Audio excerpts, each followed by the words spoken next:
গাজীপুরের সাংবাদিক আসাদুজ্জামান তুহিন হত্যার প্রতিবাদে ও দোষীদের শাস্তির দাবিতে প্রায় প্রতিটি জেলায় বিক্ষোভ ও মানববন্ধন করেছে।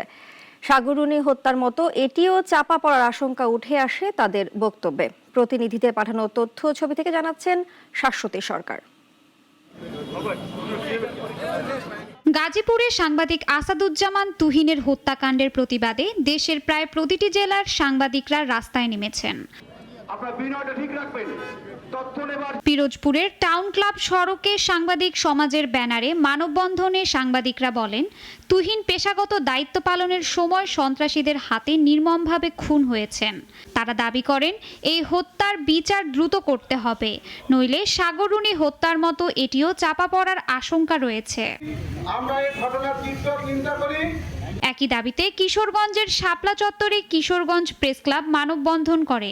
এখানে জেলা বিএনপি ও জামায়াতে ইসলামীর নেতারাও অংশ নেন। প্রতিবাদী সাংবাদিক জনাব আসাদুজ্জামান তুহিনকে নিঃশর্তভাবে হত্যা করা হয়েছে, তার প্রতিবাদ জানানোর জন্য কিশোরগঞ্জের সকল দলমত নির্বিশেষে সকল শ্রেণীর সাংবাদিকরা একত্রিত হয়েছে। সাগররুনির কথা অতীত সরকারের আমলে এই দুই দম্পতি নির্মমভাবে খুন হয়েছিল বাসায়। তার আজও সেই খুনের মোটিভ বা উদ্দেশ্য কারণ কিছুই উদ্ঘাটিত হয়নি।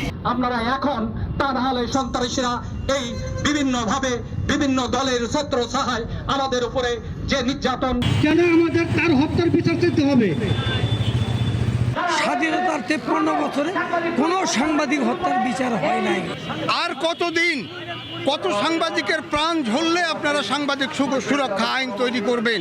অপরাধীদের দ্রুত আইনের আওতায় এনে দৃষ্টান্তমূলক যদি শাস্তি দেওয়া হয় তাহলে এই অপরাধ দ্রুত বন্ধ হবে। লালমনিরহাটের বিক্ষোভে বক্তারা বলেন, প্রকাশ্যে সাংবাদিক হত্যা গণমাধ্যমের স্বাধীনতার উপর আঘাত।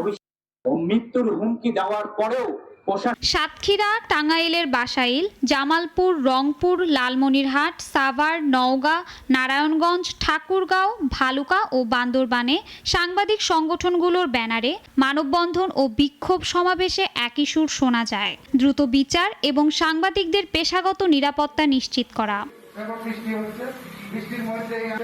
নওগাঁয় সাংবাদিক নির্যাতন প্রতিরোধ কমিটির ব্যানারে মানববন্ধনে সাংবাদিক নেতা রায়হান আলম বলেন, সাংবাদিকদের নিরাপত্তা দিতে ব্যর্থ হলে গণতন্ত্রের চতুর্থ স্তম্ভ ভেঙে পড়বে। শাশ্বতী সরকার, নাগরিক।